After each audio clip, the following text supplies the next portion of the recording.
آج ہم ایک ایسی کتاب کی بات کرنے والے ہیں جس کے بارے میں کہا جاتا ہے کہ اگر اسے کسی پہاڑ پر نازل کیا جاتا تو وہ بھی اس کے بوجھ سے ریزہ ریزہ ہو جاتا۔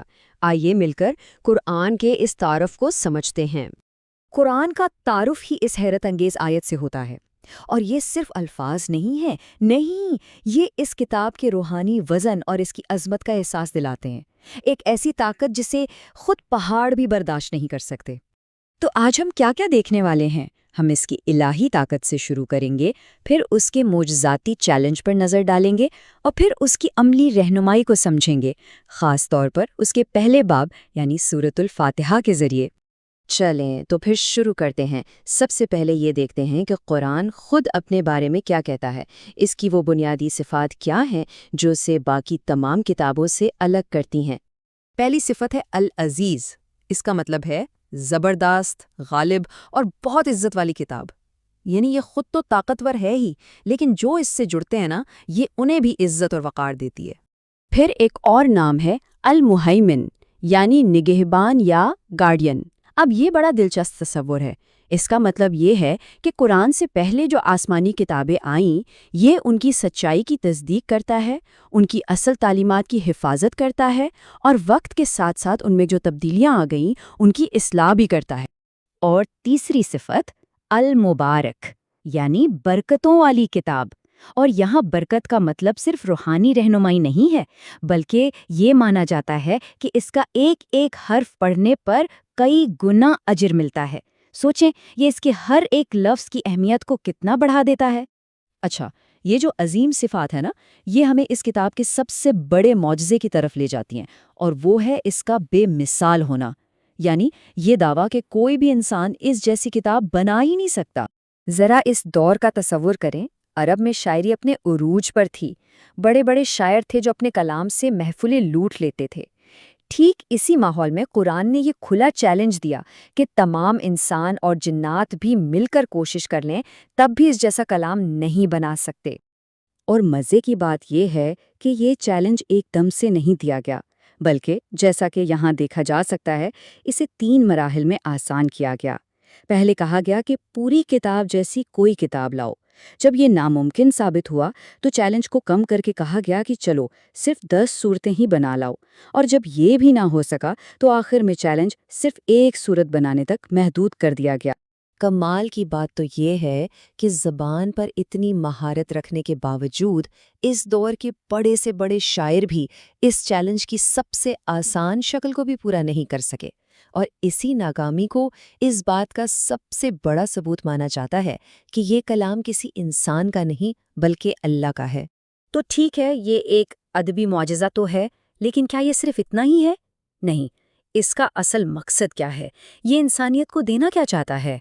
اس کا جو بنیادی مقصد ہے نا، وہ ایک لفظ میں سمایا ہوا ہے: ہدایت، یعنی رہنمائی۔ یہ بالکل ایک روشنی کی طرح ہے جو زندگی کے اندھیرے اور پیچیدہ راستوں پر سیدھا راستہ دکھاتی ہے۔ اور یہ جو رہنمائی ہے نا، یہ 5 بنیادی ستونوں پر کھڑی ہے۔ پہلا، انسان کو بتانا کہ اس کی زندگی کا مقصد کیا ہے۔ دوسرا، خدا کی پہچان کروانا اس کی صفات کے ساتھ۔ تیسرا، اس خدا تک پہنچنے کا راستہ دکھانا۔ چوتھا، یہ واضح کرنا کہ کیا صحیح ہے اور کیا غلط، یعنی حلال اور حرام۔ اور پانچواں، یہ بتانا کہ اس زندگی کے بعد ہماری آخری منزل کیا ہوگی۔ اور ان تمام مقاصد کا خلاصہ، حیرت کی بات ہے، قرآن کے پہلے ہی باب میں مل جاتا ہے۔ جی ہاں، سورۃ الفاتحہ میں، جسے ام الکتاب یعنی کتاب کی ماں بھی کہا جاتا ہے۔ دیکھیں، اس سورت کو قرآن کا دل سمجھا جاتا ہے۔ یہ صرف ایک دعا نہیں ہے، بلکہ یہ بندے اور خدا کے درمیان ایک براہ راست مکالمہ ہے، ایک ڈائیلاگ ہے۔ یہی وجہ ہے کہ یہ روز کی نماز کا لازمی حصہ ہے، اور یہ اپنے اندر پورے قرآن کے پیغام کا خلاصہ رکھتی ہے۔ اور اس پورے مکالمے کا جو مرکز ہے نا، وہ یہ آیت ہے: ہم صرف تیری ہی عبادت کرتے ہیں اور صرف تجھ ہی سے مدد مانگتے ہیں۔ یہ خدا کے ساتھ ہمارے تعلق کی بنیاد ہے کہ عبادت بھی صرف اسی کی اور مدد کی امید بھی صرف اسی سے۔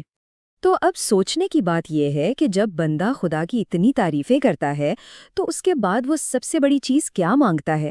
کوئی دنیاوی چیز؟ نہیں، وہ مانگتا ہے ہدایت، سیدھے راستے کی رہنمائی، کیونکہ یہی دراصل دنیا کی سب سے بڑی نعمت ہے۔ اور یہ دعا ان دو خطرناک راستوں سے بچنے کی درخواست پر ختم ہوتی ہے جن پر لوگ بھٹک جاتے ہیں۔ پہلا راستہ ان لوگوں کا ہے جن کے پاس علم تو تھا لیکن انہوں نے تکبر یا ضد کی وجہ سے اس پر عمل نہیں کیا، اور دوسرا راستہ ان لوگوں کا جو عمل تو بہت کرتے تھے لیکن صحیح علم کے بغیر۔ تو یہ علم اور عمل کے درمیان توازن کی اہمیت پر بہت زور دیتا ہے۔ تو پھر اس اہم ترین صورت سے ہم اپنی زندگی کے لیے کیا عملی سبق سیکھ سکتے ہیں؟ یہ نکات سب کچھ سمیٹ لیتے ہیں۔ بات شروع ہوتی ہے اللہ کی حمد سے، پھر یہ عہد کہ عبادت اور مدد صرف اسی سے مانگی جائے گی، اور پھر سب سے بڑی دعا یعنی ہدایت کی دعا، اور ساتھ ہی ان راستوں سے بچنے کی کوشش کرنا جو گمراہی کی طرف لے جاتے ہیں۔ اور یہ نبوی دعا اسی مکمل انحصار کے تصور کو کتنی خوبصورتی سے بیان کرتی ہے کہ اے اللہ، مجھے ایک پلک جھپکنے کے لیے بھی میرے حال پر نہ چھوڑنا، یعنی یہ احساس کہ ہر لمحہ، ہر آن ہمیں اللہ کی مدد اور رہنمائی کی ضرورت ہے۔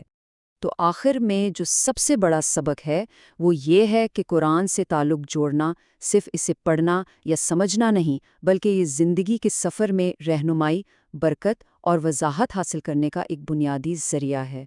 تو یہ ساری گفتگو ہمیں ایک بہت اہم سوال پر لا کر چھوڑتی ہے۔ اگر ہدایت ہی زندگی کا سب سے قیمتی اثاثہ ہے تو کوئی بھی شخص اسے کیسے تلاش کرے، اس کی حفاظت کیسے کرے اور اسے گمراہی کے راستوں سے الگ کیسے پہچانے؟ یہ ایک ایسا سوال ہے جس پر ہم سب کو غور کرنا چاہیے۔